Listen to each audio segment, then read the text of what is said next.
Gabriela, welcome to this restorative justice life. Who are you? I am an educator. Who are you? I am a daughter. I am a sister. I'm a tia. Who are you? I am a friend. Who are you? I'm someone that does work centered around joy and caring, and really just hope to set up structures that help people meet that. Who are you? I'm a baseball fan. Who are you? I love road trips. I'm a person who does road trips. Beautiful. And finally, for now, who are you? I'm a dreamer. Oh, so much that we can get into, but I'm so glad to have you here on this restorative justice life. We turned this around, connected, and got on to recording pretty quick. A little bit ago on Instagram and Twitter, you posted a thing saying like why we should abolish behavior charts, right? And people can go look that up. We'll link it in the show notes. But like as you were breaking things down, your experience with behavior charts and the things that you moved to being more restorative, I was like, oh, this is probably somebody who has a lot to say about this and would be a valuable contributor to our community here. And then I clicked on your profile and realized that you had done work with this at the school board level at San Francisco. And so, even more of a reason to have you on. So thank you so much for being here. We're going to get into the nuances of, doing this work in the classroom, trying to do this work on a more systemic level. But before we get into all of that, it's good to check in. So to the full extent that you want to answer the question right now, how are you? I am doing a lot better. I reacted strongly because this is a very unique time in my life. I'm grieving. I'm a student now working on my PhD, and we're on a quarter system, so I'm past the middle of it, which means it's kind of a rough time. But I'm going to be okay, and I know that I'm happy. So just trying to work through that, recognizing these things are always, they flow in that way. And I've learned how to take care of myself during these times. Yeah. Without going farther than you want to, like what has taking care of yourself looked like in the middle of grief, in the middle of being a student, in the middle of everyday lifing? Yeah. I really have been connecting with the people around me. I've noticed a lot of the people that kind of pour into me have been women. So I've just spent some very intentional time with the women in my life who have seen my own growth and have just kind of been there to support me through various times. So being very intentional about that. And I've also been going home. I'm in San Francisco, but I'm from LA, and being with my niece and my nephew always brings me so much joy. So those are kind of different ways that I've been healing and continuing to hope. Yeah, absolutely. And, for weekly listeners of the podcast, last Thursday's episode, we were talking with Carolyn, Christine, and Calayan Mendoza about, our reactions as Asian people and the way that we have dealt with collective trauma and the grief that comes from that. And of course, we know that while we communally experience grief when traumatic events like that happen, right? When traumatic events like the shooting at Michigan State University happened yesterday as of the time of our recording right now, there are also things that are going on in our individual lives that require us to take those pauses, take those times to grieve, take time to connect. And so I'm really appreciative that you've shared that and that, you're doing those things for yourself so you can do the important work that it is that you do. We often start this podcast, asking the folks, you've been doing restorative work for a long time, probably even before you knew the words. That's right. And so in your own words, how did this get started for you? I'm glad you mentioned that, because it was going to be something that I said, understanding I was embodying this work before I could articulate what it was. And that started well before I became a classroom teacher. So my background is beginning education as a teacher's assistant and working at a nonprofit in LA, actually called Inner City Arts. And the work that I learned by being there was around creativity and bringing that imagination and creativity in the classroom.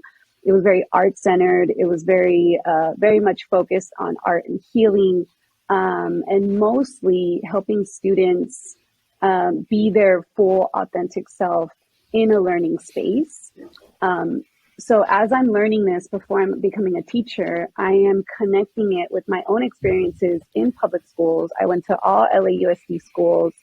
I went to schools on the West Side, and I grew up in South Central. So there was already this disconnect between where I lived and where I went to school and what that was all about. And I was seeing a lot of these behaviors from the adults in my life who were demanding respect without even building a connection. It was just sort of a part of the structure of the classroom. And I saw how damaging that was, specifically with Black and Brown students who were in the classroom. I'd always get in trouble for a variety of reasons that in my little 8-year-old brain didn't make sense. And sometimes I would see educators, adult teachers, sort of push students to get to this point of frustration, and then the student is in trouble for being frustrated.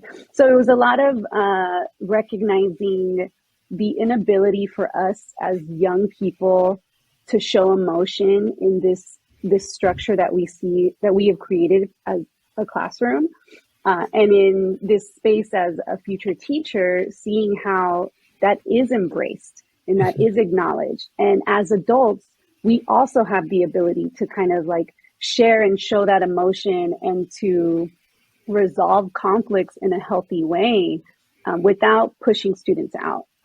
So it's all really tied together in my work, even my work on the school board, even my work now as a future researcher, of just thinking how it's all connected in many ways to policing and prisons. And that's sort of what I was bringing to the floor with my post about how these arbitrary consequences could really enable behaviors that become worse over time. And we see schools are kind of the space that begins that trajectory potentially towards prison.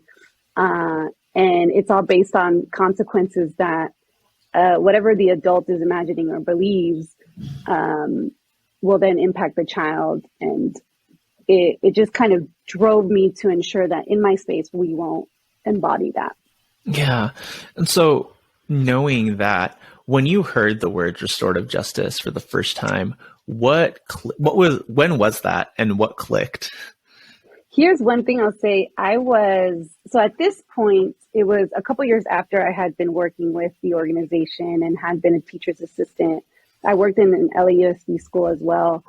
I heard about it's a Bay Area group called Teachers for Social Justice, and had always had the intention of connecting with the group, whether it was through their conference or in some way.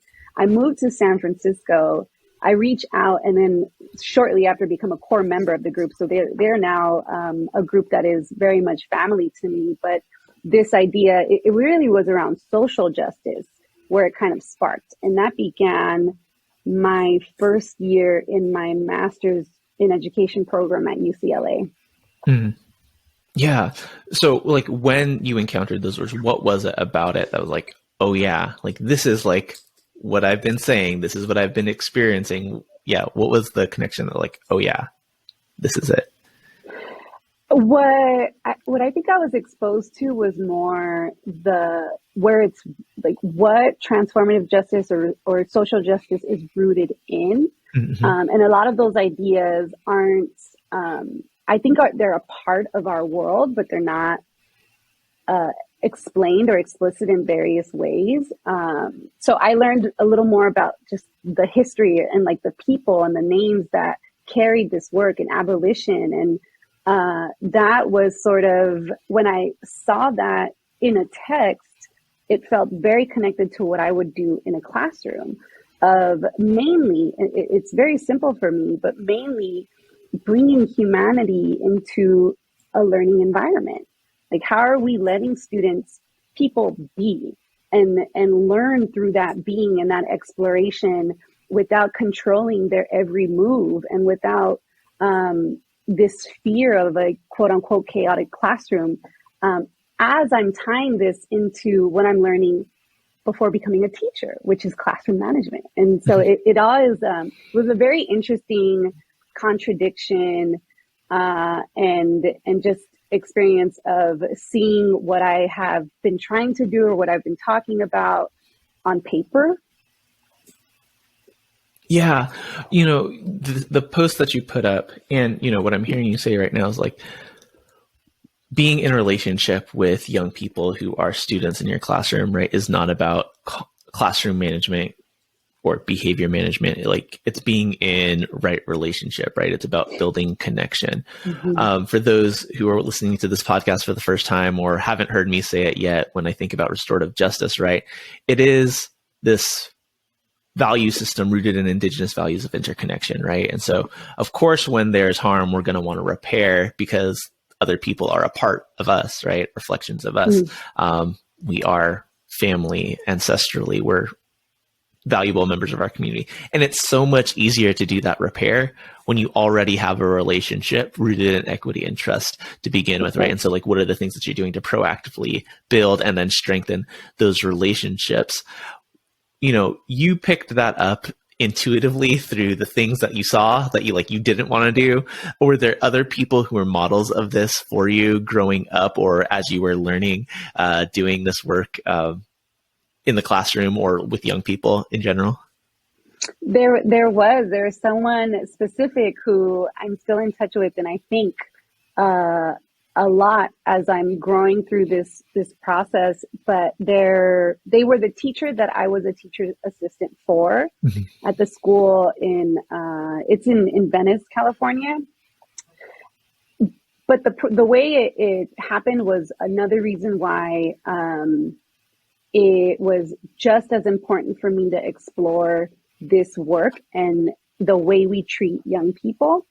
So when I got into the role of the teacher's assistant, it was later in the year. Here's a little backstory. I used to work at a bank, and I was very unhappy there, very unhappy.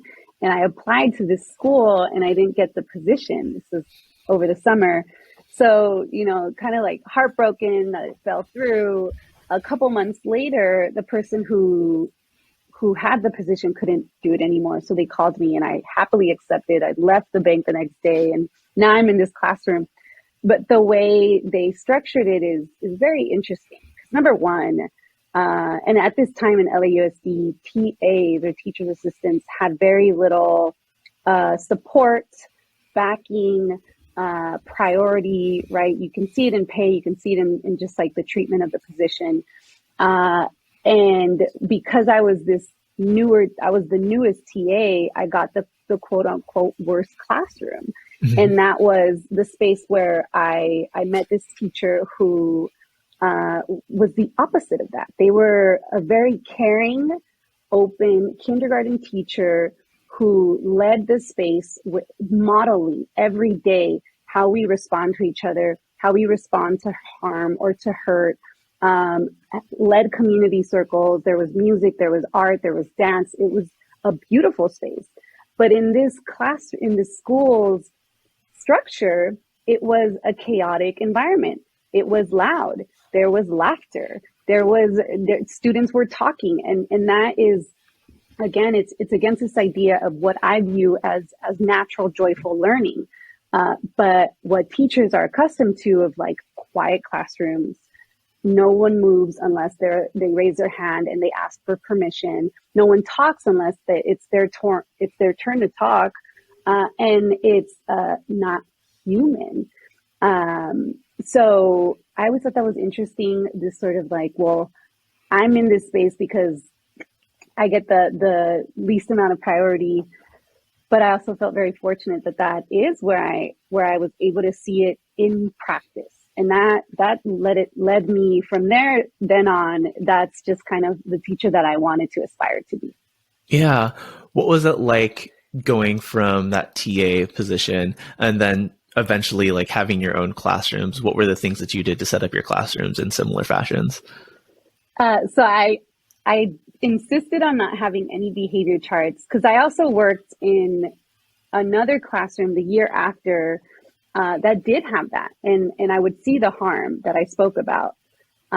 So in the setting up of my classroom, it was all about my classroom library, making sure that there was a plethora of resources and diverse texts and things that my fifth graders could connect to. And it was a room for art throughout the space. And also just this understanding that when we connect and grow to know more about each other, it will be around community building and community circles and activities and icebreakers and ways to have fun before we then kind of get into, and even the academic stuff. It's fun. That's what I wanted in my classroom. So setting that up. And then one thing that I did in every single year of my teaching was home visits with my students. So at the beginning of the year, part of that was kind of introducing myself to all of my students' families, letting them know who I am. Everyone had direct connection with me through phone or email. And then I would ask if doing a home visit is something that they're open to, so I can learn a little more about their families, and their neighborhood. Yeah. When people think about being a teacher or the role of a teacher, both the educators who are listening right now and all of us who have gone through some form of education growing up, right? We can think about the teachers who we felt most connected to or like our favorite teachers. And they're often the ones who did take the time to build that relationship, right? That is not necessarily within the job description of the contract that you sign, right? But as I have more and more conversations with people who are doing restorative work, specifically in schools, it is this acknowledgement that, we are not teaching fifth grade. We are not teaching math. We're not teaching science. Like, we're teaching humans, right? How to be humans. And like the way to teach is like through building that relationship. And that's not often the way that schools are structured, or like people are often even incentivized to be. You saw different models of those kinds of behaviors growing up. How was that supported, discouraged, viewed by your peers, by your admin, as you were moving through your teaching career in the classroom? So I had two very distinct teaching experiences. One in LA at a charter school that I did not want to work in, but it was my second year in my program, and I had to be placed in a classroom. LAUSD was going through their pink slip time.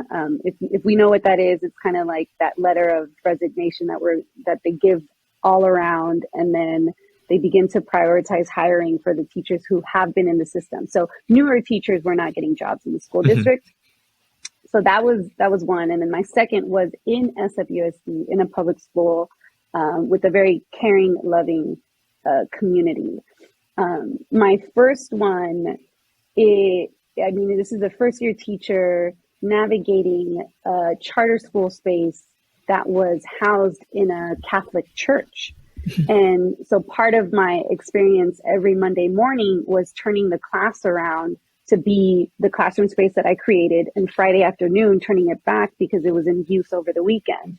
And these sort of additional layers of labor that is not sustainable for a teacher, especially a newer one. I shared a wall with the office next door because it was one of those like breakaway accordion style So my admin was right next door, and they were always very, I'll say, maybe frustrated with the conversations and the energy and the noise that my fifth graders would embody while we were learning. And this was 28 fifth graders with a new teacher who wants to explore and move and create. So it was a lot of sort of that, this challenge of trying to have this really controlled, sustained, quiet classroom with the reality of not only a young person, but a young person entering a new phase, very quickly entering into a new phase in their life that is shifting the person they will become for the rest of their lives, which I also took very seriously. So that was really hard to navigate. And I have a lot of stories and thoughts on that first year, but I still am happy that I got to experience that. That's where I did my thesis project, and it was around the home visits. So I always have a really lovely memory of that time. Then this other space was in an SFUSD school that had actually lost half of the teachers at the school site the year prior. So this was very common during that time. It was the 17-18 school year. No, sorry, I'm sorry. 16-17 school year. And there's just a lot of teacher turnover. And over time, the school district got a lot better before the pandemic hit, but that year was sort of the lowest. And the school signed up for this, it was sort of a program where they could get funding to imagine a project they want to bring into their school site. And the project they chose to work on was these mentor teacher, new teacher partnerships. So for all of the new teachers who were coming into the school site, we were paired with a veteran teacher who knew the school already and who could kind of walk us through that and wouldn't leave us behind as we're planning, as we're building, as we're meeting newer members. And that just immediately showed me the caring that they have for this school and why it's so valuable and so important. And I can tell you some of those teachers who entered with me are still there. I would be there if I didn't have to leave the job because I got elected to the school board. So it was a blend.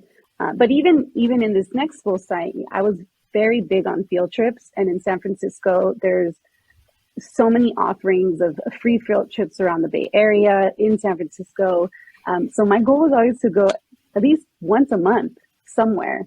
And towards the end, there was one moment when my principal was just kind of like, you can't be going on field trips anymore. So that was one moment where I thought, I really would love to explore outside of the classroom because there's also learning that can happen everywhere else. But they were very big on minutes in seats and things like that I really care about. Well, I mean, I think before we got to that field trip piece, the thing that I was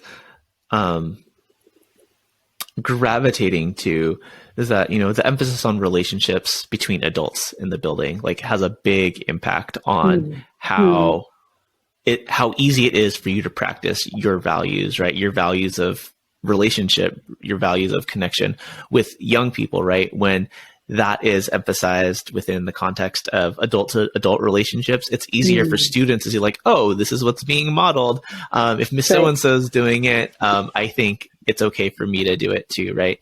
Oftentimes when I'm talking to school leaders or folks who are like, hey, can you bring in restorative justice programs to teach our kids? This is like, I could, but like, what are the conditions in which like I'm teaching them these frameworks, right? If it's not modeled to them by the people that they see every day, they're just gonna be like, okay, cool. I had this experience with this really cool guy who's like awesome teacher and like all these things, who taught us some really cool frameworks, but like, that's not what my day-to-day experience coming into this school is like. And so the invitation is often for school leaders to, make it a priority to not only give teachers, all school staff, all adults in the building, the knowledge and the frameworks to be able to practice, building, strengthening, repairing relationships under the framework of restorative justice or another framework that works for you. But making the time for them to learn and then like practice actually doing it, right? We don't get infinite hours in a day, right? You know, when we're tracking like minutes in seats, right? Or content hours being covered, right? Like some of those things get lost, and like, you know, people still need their breaks. People still need their prep times. People still need, you know, your principal assigned, meetings. And when we're thinking about like implementing, quote unquote, implementing this kind of work, right?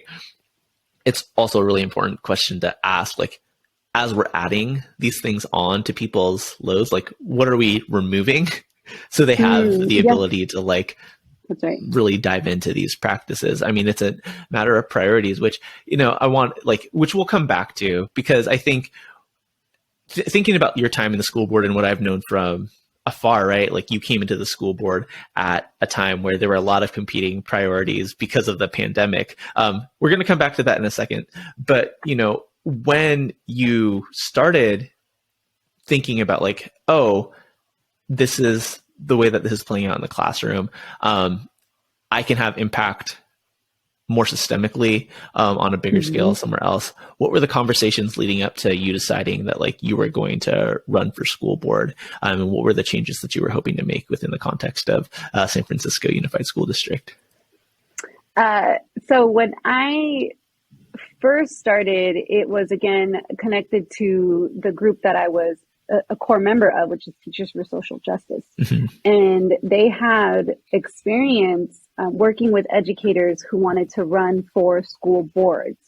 Because you'll see in San Francisco specifically, and likely many other districts, the amount of people who are classroom teachers who understand that school district on a ground level was very minimal. So when I first started thinking about it, it was through a classroom teacher in an elementary school and a union organizer. I was a union rep at my school site. So there were these both pieces that are very important and that I saw at the school board level. But when then we decided to run, this was in 2018, and there was a rise in candidates because Trump was just elected, and Trump was elected in 2016, and there were a number of people who had decided to put themselves in these spaces, kind of what I'll call everyday people, everyday workers who wanted to bring like real understandings into decision-making spaces. And that looked like running for office. So there, you'd probably see this, there was just a number of first time, lots of things. I mean, in San Francisco, that was through the school board via 30 candidates. So there were a number of people who were really interested in this role. There were 3 seats that were open, but none of those individuals were teachers. So that kind of pushed the decision to finally run. And surprisingly, we won because teachers don't win on the school board. And we didn't even have the support of my own teachers union that I was a member of, that I was a representative of, because unions play politics, and unions stay with the people who have potential power, who have raised enough money, who have connections to other politicians in the city that could make a decision for the school district. So like that's their venue, but I still believe that that's far removed from on the ground work for classroom teachers. So when I entered, it was, working through and rebuilding bilingual education and helping teachers who teach in both languages having enough resources to do that work. And it was building the pathways, because it wasn't just Spanish. We have over 70 languages in San Francisco Unified. So building pathways for other languages like Vietnamese and Filipino.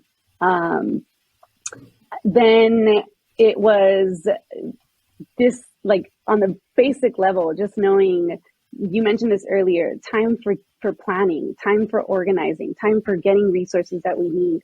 What could that look like at the decision-making level? And if it means taking time away from, in my opinion, from standardized testing or like the numerous assessments that we're asking teachers to stop teaching in order to implement, then that's a decision I believe we should be making at the school board level. We should be making at a decision-making level because we know, I know that would be more valuable given my experience as a teacher, given what standardized testing offers me as an educator in order to further support my students, which is not very much. And there was another dream that I had around ensuring that every classroom had a paraprofessional support. So it was two adults in any given space. And this is in addition to varying resources where a resource specialist is working with a group of students or a paraprofessional is working with a specific student like that. That is part of what we offer as a school district and the law, but also recognizing that teachers need more adult support and that should be available throughout their day. I remember growing up, we all had teachers assistants, so it was kind of trying to work towards that. Those were little goals that I dreamed of when I began this work.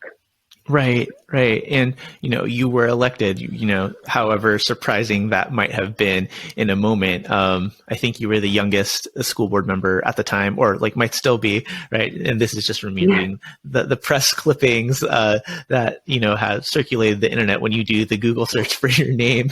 But, when we come to this idea of when you're in those positions of quote unquote power or traditional power, political power in the way that we think about it, right? You have competing priorities, both internally as yourself, things that you want to see manifest, but you're not in lockstep with all of the other members of your school board. When you think about, the time that you were in office, how did you go about navigating this, prioritizing initiatives, given the constraints of attitudes and beliefs of your both constituents, but also your colleagues? Yeah, that's a good question. And it was something that I alluded to earlier around once we're in these positions, we really need to make sure that other people around you are of similar values, or once we take it to the next step, is it going to be carried out and followed through with? Do the people who are implementing it, who are classroom teachers on the ground, even know what we're doing? Those kinds of questions started to become more real as I entered this space.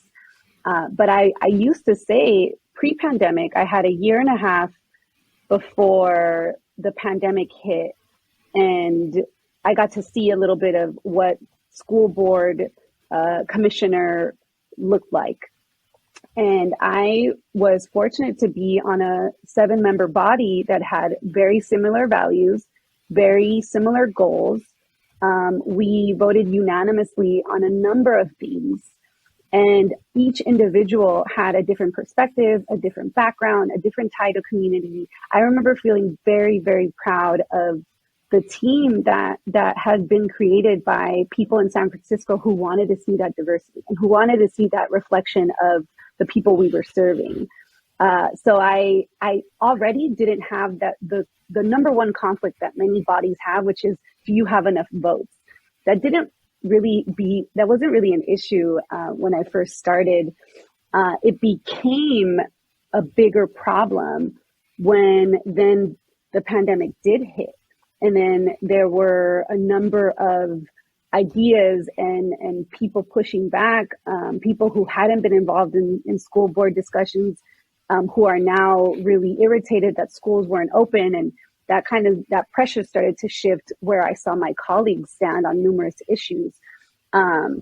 So I'll only bring up one specific vote that became there were numerous things that became national controversies, but this one was one that when I ran, I really wanted to accomplish as well.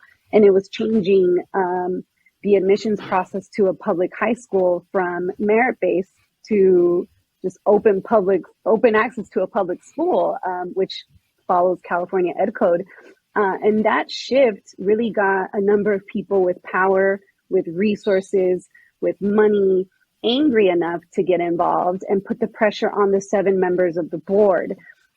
So after, this vote happened because we couldn't implement standardized testing the year of COVID. And that meant that the way a student is admitted to the high school is no longer valid because they didn't have those test scores. It was test scores and essays as if you're entering college. And so we voted on it. All of us unanimously supported this decision to make it open. And that's when the threats started. That's when the harassment started. That's when this anger around opening it up or dumbing down the curriculum, which I heard a lot, began. And when I started to see that shift in my colleagues, because the pressure was too much. Some people feared for their own jobs, their own livelihood to be at stake, depending on the connection they had to the mayor or a connection they had to the city because they were a city employee, which I think is a conflict of interest, but those things didn't come up. So I experienced both sides. It's very like open, caring, connected body of people. But then the pressure hits and it's just sort of like, well, now we're really shifted and on opposite ends. For context, school board is not a full-time job, correct? It is a full-time job, but it's not paid as if it's a full-time job. So we all had full-time jobs. And the way they structured it in San Francisco is so long as you attend meetings, then you are fulfilling your role. But as someone who's really trying to do something with this role and support people, it becomes full-time. Gotcha. So when you're thinking about, value alignment in a specific set of circumstances and then like values not aligning, what were the conversations that you were having with your fellow board members about like why we want to move in different directions, right? Because when I think about restorative justice, right, it's not just about that repair of harm process, right? It is about like the building and strengthening relationships, right? Having explicit conversations about values. How was that present within those conversations with your team members, your colleagues, when their values and things that you wanted to do weren't aligned? So one very clear example for me is the understanding that we need to have discussions around race and racism in schools, and it has to happen at the board level. And I and a colleague of mine that were very similar in our values would continuously bring this up as educators who have seen it in motion and see how that is impacting this decision we can vote on right now. Whenever we would push back on things or hear from the public in a way of like, we don't want to talk about race or racism, it would really bring up this idea that no one wants to confront even having that discussion. No one wants to confront the fact that they might have racist beliefs or racist understandings. And that is rooted in the structure we all grew up in, because that's how this country is built and that's how the world functions. And it's not anything that we can escape. It is certainly something we can acknowledge. And if there are specific examples of a decision we can make at the moment that can maybe push back on that or begin to bring that, like begin to surface that and help students, specifically students of color, then we have the responsibility to do that. But the shift was always around, well, no one wanted to talk about race and racism. And there's this sense that we're focusing too much on Black and brown and Indigenous students. What about all the students, right? Like that is what I kept hearing. And that was all lives really matter. Shocking. Yeah. And it would be that same thing. I would have one thing is I have these very strong facial expressions that I was just like, I'm not going to hide it. That's who I am. But I would also write notes and things that I felt people were actually saying, and that would come up a lot. Like, you're just all lives mattering, this discussion. And if I were to bring that up, it just kind of created that tension even more. Yeah. So like with your colleagues and your team members, is there a way that you would think about approaching those conversations differently now? I Not the actually want to touch. content of the conversations, but the way that those conversations were generated so they would not be as defensive. I think I want to step back a little because the reason Yeah. why they became so defensive were the constituents. And it Okay. was the people that I know, people with privilege, people with time, people who didn't want to have those discussions in our schools or at a school board level, pushed back on it, and that impacted the way some of my colleagues reacted because they saw those people as voters, and Mhm. that is essentially why I have a genuine issue with the way this is structured because often politicians will behave in a way to keep their position versus a way to actually make a change in their communities. So Mhm. if that means stepping away from a controversial vote, they're not going to vote for it because they want to save this seat for a future vote. And it's just like, no, you're saving your seat for yourself. You're not saving your seat for the work. So I had this, I actually had this pushback by constituents who didn't agree with a lot of what I was saying, but I was representing a community of folks who I saw as constituents, but often couldn't vote because they were non-citizen, but they were parents of our families and they were Mhm. parents of, they were parents of students that I was serving. Yeah. And they requested these things, or they wanted to see these changes, or they could connect with me because I spoke their language and I was able to represent it. But as far as, like who had the power, it's often other folks. And so Mhm. I think that impacted the way my colleagues responded. Yeah, definitely. And I don't want to like frame this as like you could have done something better to prevent this, or that there weren't outside money interests that like had Yeah. incentives and that like that had an impact on your colleague. That definitely played a role. At the end of the day, though, right, your colleagues are the ones that had to vote, right? It's not like these it's not like Yeah. these funders and constituents that like put those things down. And so like I'm curious if there's a way that you would have approached like those conversations leading up to votes like that, really calling back to values, or maybe there's not, but like I was just curious about if there's a different framework that you would have Mhm. liked to experiment with. I certainly tried. And that would be through like, and you can't talk to everybody when it comes to certain decisions or certain votes. That's the law. So we are also very careful about it. So I would think through, who is someone that I need to connect with one-on-one that I see is perhaps on the fence or doesn't really recognize where I'm coming from. And I would have that conversation, and it would be sometimes tense. Sometimes it would lead to like full understanding, but no changes would be made. Mm-hmm. But it was really through more that dialogue. Often I would include people that I was connected with that could also reach out to them of just kind of like, well, hear this perspective from people who would be impacted by what we're doing. And this is why I'm standing by what I'm standing by. And I'd like for you to connect with that, right? And vice versa. It would be the same for me. And I would talk to folks who had a different understanding. So that was certainly an approach. To think of other ways I would have navigated it is tricky, outside of genuinely talking to folks, because I would always offer my time and my in the space for us to talk. But some people, I mean, depending on the decision too, some people were just not convinced that our stance was either appropriate or going to make the change that we say it will. And some of it absolutely did, but no one turns to those facts. They kind of just stand by what they want to stand by.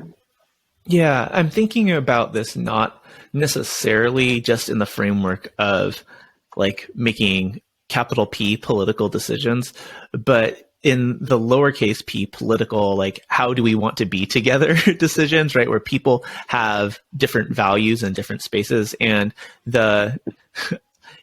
like a slimy way of saying it is like the art of persuasion, right? But like getting people to do things that they didn't think that they wanted or thought were like outside of their interest is like the work of Amplify RJ in so many ways, right? I'm thinking about like when we're thinking about inviting people into ways of being that are rooted in relationship instead of being transactional, right? We've outsourced our conflict resolution to the state, right? And community care to social services. It's a paraphrase from something that Miriam Kaba said, right? What does it take to get people to buy into participating in those conversations, being involved in their communities, building those relationships? It's hard enough to do that with a group of like 7 people, like, and when we're thinking like neighborhood by neighborhood, state by state, et cetera, right? It gets a little bit more complicated, even on a school level, right? When you are a school leader or an individual teacher in a school who's like, hey, we need to implement restorative justice practices. But you feel like people either are resistant or don't know, like, what are the conversations that you have to have? And I think so much of it is, and this is, part of this is like my sales marketing brain happening. It's like, is the messenger of that message someone like I know, like, and trust, right? There are lots of different things that are swirling in my mind. And so I was just thinking about how you had thought about, persuasion when you represented that type of power. But thank you for those reflections. I know like that was a lot of word vomit. So like, I don't know if you had any response to anything that I just shared. If not, it's okay. I can move on. But I know I just said a lot of things that might have sparked something for you. Well, okay. I think that what sparked in me was I've now grown accustomed to understanding that anything I say and do, whatever I put out, could potentially be turned into something, right? Yeah. So I developed this understanding that whatever it is that I say, whatever it is that I write or shoot out, I firmly believe in. And if I get pushback on this idea, I can still stand by it and know that it is firmly rooted in my values, even if I'm getting pushback. So I think what it was is this idea of persuasion, because if it was something that I firmly stood by, and I know that there are people who would be grateful because of this work that we're pushing and what we're saying, I would stand by those people. I wouldn't be able to change my mind because it felt it was right and it aligned with my values. So I fear this way that we navigate around, well, you do this now, I'll change your mind now, and then maybe like later I owe someone something for this vote, which happens. So I think that's why, honestly, that's part of the reason why it was hard to be successful in this role, because I feel I was too human or too hopeful or too believing in change without recognizing that the people who are in these positions chose to be in a position of power and will do what they need to remain in power. Yeah, I can see that. And like,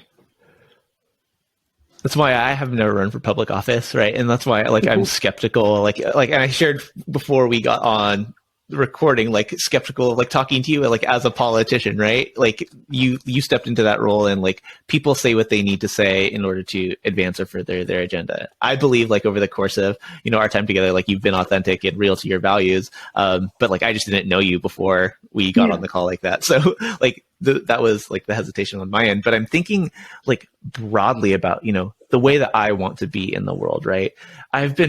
And this is a slight tangent, so forgive that, dear listeners.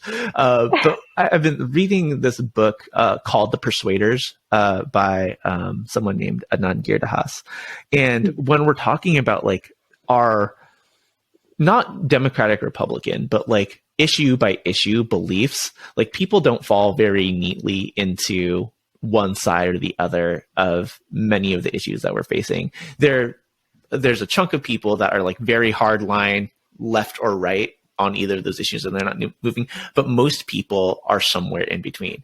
Now, Right. like when we're talking about capital P politics, money is often tied up in like those polar extremes, right? But oftentimes the people in between who can, there are lots of people in between who can be persuaded, and just thinking about the ways that we can invite folks into seeing another perspective, right? Because I think as a politician, like it is justifiable that like you're super careful about the things that you put out, and like those are things that like you 10 toes down stand on. But there are also things in your life as a human that you've changed your opinions on, your values on through your life experiences, and like what are the ways that we can create those moments for maybe it does not work within the framework of like the school board, or you know, if we want to think like larger scale, Congress, the Senate, right? But in our everyday lives, when we're thinking about like that relationship building, being a person who's not going to be judgmental of someone for holding opposing views, like meeting them where they're at and inviting them into hearing another perspective, is something that I think is missing from a lot of political discourse. At least that gets seen publicly, right? I don't know what it looked like behind the scenes for you. That's true. It was minimal, and I'm sitting with it because I do that in my life. I do make room for growth in an area that I never imagined I could be. That is what I try to do as a person. And now I'm just thinking, you know, how often did I do that in my role? And why can't this be something we bring into these spaces? Because it's likely too human or too difficult to kind of step back into something we've already firmly grounded ourselves in. But yeah, that is sitting with me, because I do definitely try to remain open-minded as a person. Yeah. I mean, the thesis of this podcast being this restorative justice life is not about like, oh, what is the program that we can implement, right? But it's like, what is this way of being that we can be day to day in the world? And right, there are different spaces where it's a lot harder to live those values, especially when those spaces are not conducive. And, you know, we've talked about the framework of schools, but, you know, public office, the way that our systems are built, like aren't often conditions that are like easily, that make these values and ways of being like easily adaptable.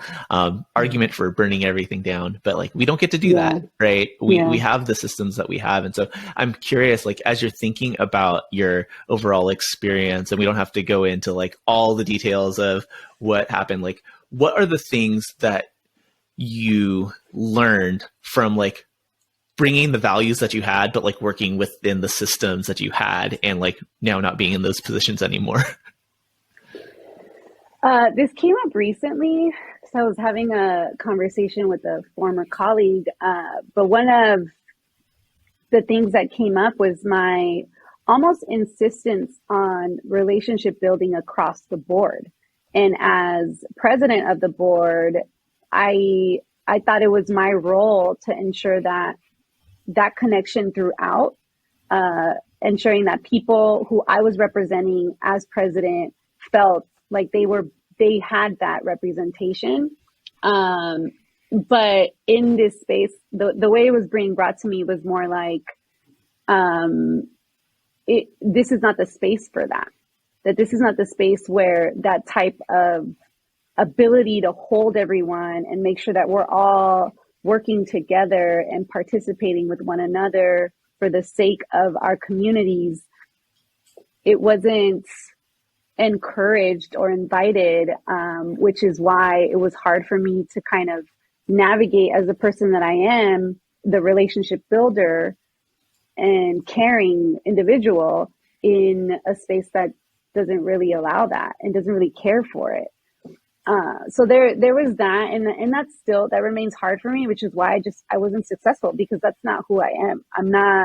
I'm not going to deny listening to someone who has a different belief than I do, as their representative, because it goes against what I said. In many instances, when there were votes that I didn't agree with, but the board voted for it, then I stood by it, because that was my role as president.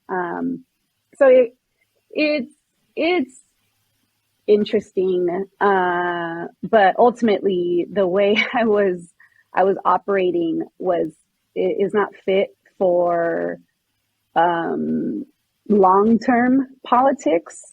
And it lent me this very important perspective of how things run and how they affect the people who are doing that work, which is where I came from.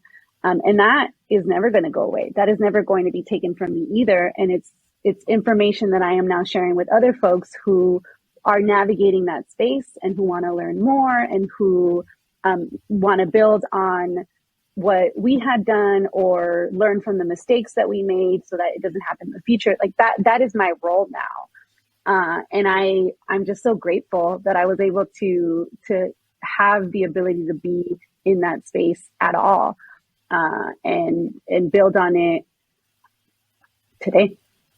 Yeah, for sure. And I think I shared with you, I think before we started recording, right? The nature of you not being in that position that you're in, like, is like objective political failure, right? You said like you're not successful, right? But like standing in your values, taking the lessons that you've learned along the way and, carrying that on for next generations and thinking about ways that this could be done differently, like that's invaluable learning. And so, thank you for being willing to share with us listening now and, all the people who are in your life as, colleagues and community members. I know you're continuing to do work towards justice now through the lane of research. What's going on for you now? You shared that you were in school, but like, what are you getting into? Yeah.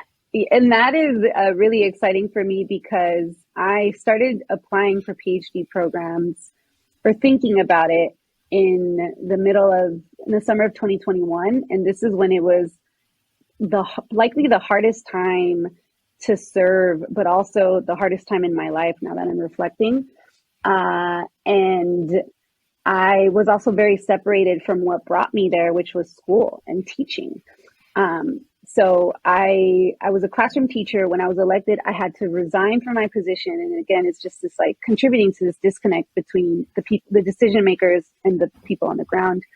So I needed to fall in love with learning again. And that meant going back to school.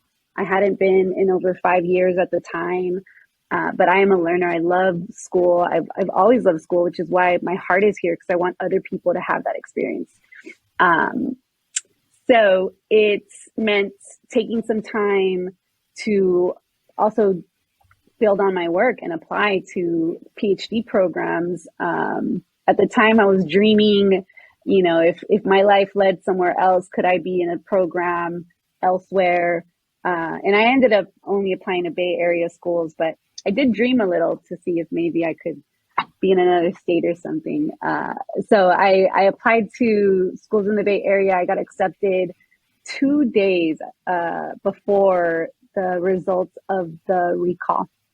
So it was just a very unique time to have this like really amazing news, to be accepted at Stanford. And then the Tuesday after it, be removed from this position that I cared so much about. So it was preparing for the journey that I'm in now, was stepping back from the journey that I had just been removed from, and trying to tie all of that together. When I first applied, it really was around, and it still really is around teacher education programs, and thinking through whose responsibility it is to select the people who end up in our classrooms. And in a teacher education space, if we're seeing harmful behaviors from future teachers, like whose responsibility is it to prevent that from entering the classroom? And I want to have a very serious discussion about that. Damn. Because it hits hard for a number of reasons. I think the main one right now is, well, whose idea is it of harm? I might have a very different understanding of what you do, of what harm looks like. We can talk about the very extreme issues of violence happening in classrooms with adults and students. or we can talk about microaggressions that are also very impactful and harmful, in my opinion.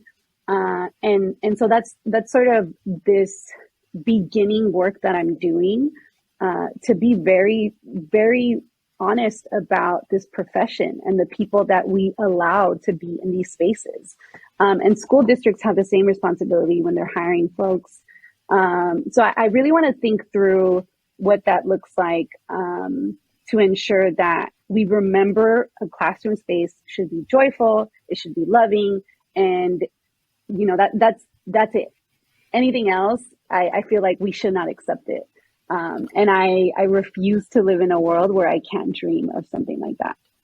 Yeah, like this is sparking a lot of things for me that like typically don't come up on this podcast, but because like capital P politics are like outside of like my expertise and area of emphasis. But like when we're thinking about, I think a lot about the 3.3 million people who are educators in this country, right? 100,000 new educators coming through every year. Until like before the pandemic, there was like a pretty standard credentialing process, right? And like now with people leaving the field at record numbers, right? The people being asked to step in and fill in, like who's making those decisions about like who's qualifying those people, not only to like be able to teach math, science, English, reading, etc., but like to teach our humans, right? And one of the things that like I am passionate about is, right, nobody in their teacher education program is getting like really solid foundations in like restorative justice and like how we move away from like classroom management frameworks, right? That's just not happening. And so like if we could add that to teacher education programs, like that would be great. But like even like if it's added onto there, but like who's determining like, yes, you pass, right? Like how are we quote unquote gatekeeping the people that we're allowing into these buildings where like when there is still like such a drastic need for childcare. Like at the end of the day, like so much of the reason that school exists, why it does, is like childcare for people, right? And like, you know, speaking to like your recall, right? Like when people being so upset, like school is not reopening in like on the time frame that they wanted, right? For like health and safety reasons, right? Like, and the quote unquote learning loss that was happening, like so many people were just like mad that they didn't have childcare in the way that they had childcare before. And like, I'm not saying that that's a wrong take to have, but like, let's call it what it is, and not blame it on other things. It's making me think, okay, so with this pandemic, we had an opportunity to truly shift education. And we didn't do it because of these fears of navigating systems that had people respond in this very understandable and very real way. In this instance, childcare. What the issue is that because we need a full systems change, and that would require entirely shifting the workforce. It would require even shifting our teaching day. It requires so many systems working interchangeably to have this outcome that firmly supports students and families. And people weren't willing to do that. They won't ever do that, because if you change the way the workforce works, that impacts capitalism, that pushes back on every other aspect that people in power don't want to change.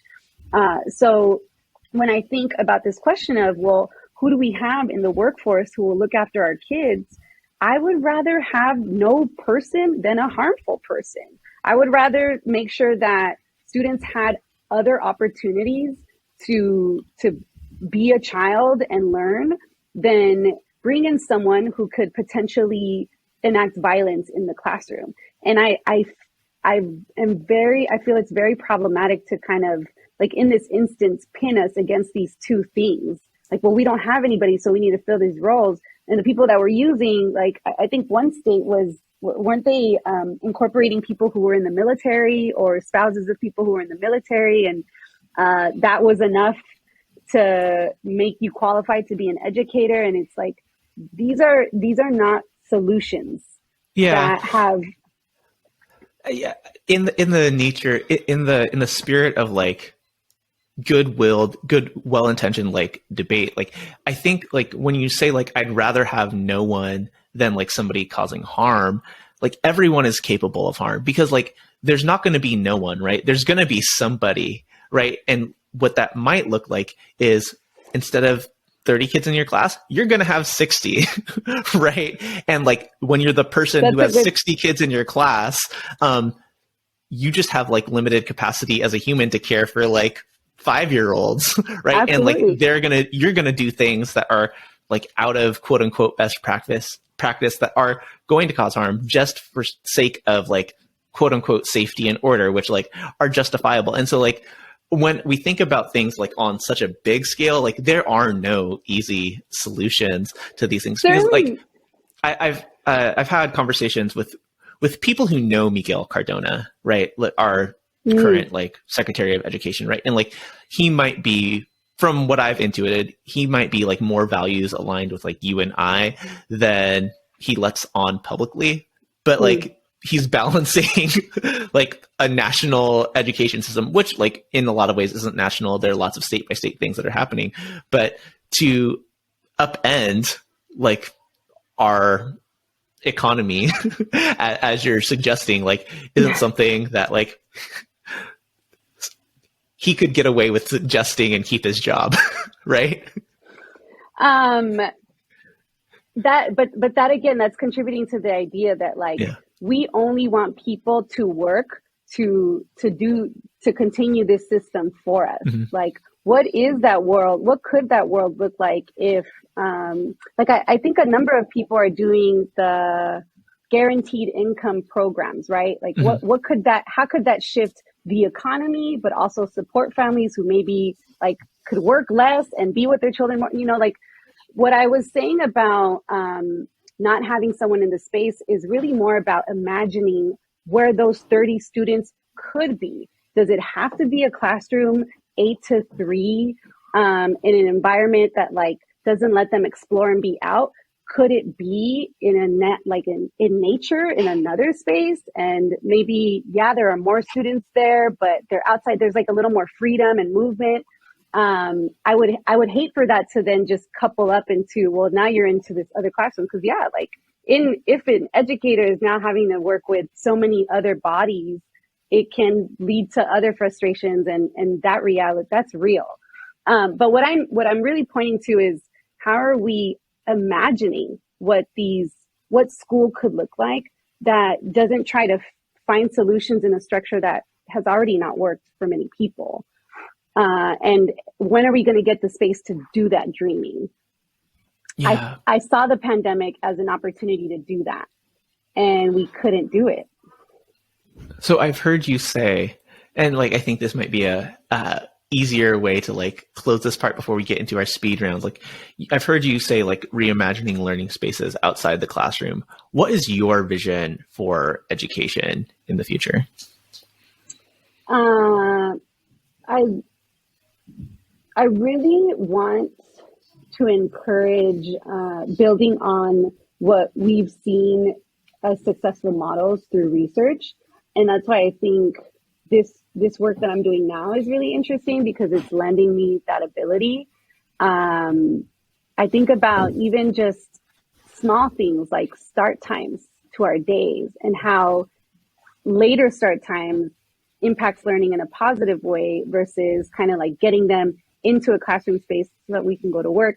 Like there's that example. I think students need to be outside much more and in nature and exploring and getting to know their areas. So that looks like the field trips that I would go on or neighborhood walks and connecting the learning that one can do even in a neighborhood walk with the learning that can happen in the classroom. That's reading, that's writing, that's sharing information publicly. That's like empowering students to gain these skills to share a message. That's what reading and writing is, right?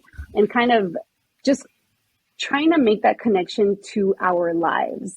I know the outcome is in academics and in the results of testing, but it's also in a broader, it should be built on what you'll gain broadly as a person who will then contribute to your community after you've gained these skills.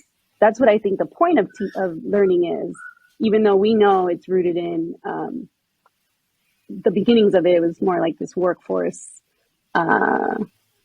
coordination, factory style, sure. For sure. And until that day comes, blessings and good energy and everything to your research, and like shout out to all the people who are holding our crumbling system together every single day. On that happy note, the questions that everybody answers when they come on this podcast, we've talked around it, but in your own words, define restorative justice. Restorative justice is a space where healing can happen thoughtfully, where we have healthy ways to resolve conflict, and where people can model for each other what that looks like, ultimately to be happy and joyful. Thank you. As you've been doing this work, what's been an oh shit moment, and what did you learn from it? An oh shit moment. And this work, however you want to define it. Man, I know that it's there. I had an oh shit moment my first year of teaching when I became a little overwhelmed and wanted students to sort of work towards this environment that we were saying we wanted to embody. So I developed in a panic this sort of like point system, or it was a reward at the end of the week type of thing that I see in many classrooms. And that's also something that I want to build on the post that I made, as far as like how we incentivize students to do their work or learn through the points that they gain, or give them consequence and take away points if they're not acting the way you want them to. So that was the moment where I was definitely like, oh shit, this is not something I want to do. This is not something I want to continue doing. It's also very burdensome. At the end of the week, they're like trading their points for prizes, and no, I did not like that. So that was definitely a moment for me to just kind of see this doesn't work for my heart. Yeah. What would you have done differently in that moment of overwhelm then? You know, what I tend to do in these times is I stop teaching and I sit down with my students and we sit in a circle and we have conversations about what's happening in the classroom. I think when I'm thinking about the time I felt overwhelmed, it was likely, I had to get something done and I couldn't get my students to listen or to do the work or to kind of come back down or quiet down probably. And what I learned throughout my years is that conversation, hearing from the person who is modeling for you these behaviors, that they're overwhelmed, that they need help, is what I began to do to kind of shift away from these panics. Because it doesn't instill anything for them except, working towards like a quick yes to then get a prize and then kind of like stay in that cycle. And so sometimes I would I had a lesson and I had my times and I had everything ready and I couldn't continue because I didn't want to use this system, but it was too hard to kind of get through it. And so we'd have a conversation and I would ask for help. I think that was the biggest thing, is like hearing from the adult that they don't feel respected or they need help or they're overwhelmed, and showing that humanity. Gotcha. Yeah, for sure. That modeling, right, is just so important. It goes back to what I was saying, like, you can come in and teach these kids these things, but if like they're not seeing it on the everyday, those things aren't necessarily going to take root. Thank you for sharing that. This one's difficult in another way. You get to sit in circle with 4 people, dead or alive. Who are they, and what is the one question you ask that circle? So the 4 people that I would choose is Bettina Love, Ruth Wilson Gilmore, Miriam Kaba, and Harriet Tubman. And the question is, will we ever achieve true abolition in schools while navigating these current systems? Now, because you haven't listened to the podcast, you don't know that I get to turn that question back to you. So will we now achieve abolition given all these systems and structures that we're dealing with?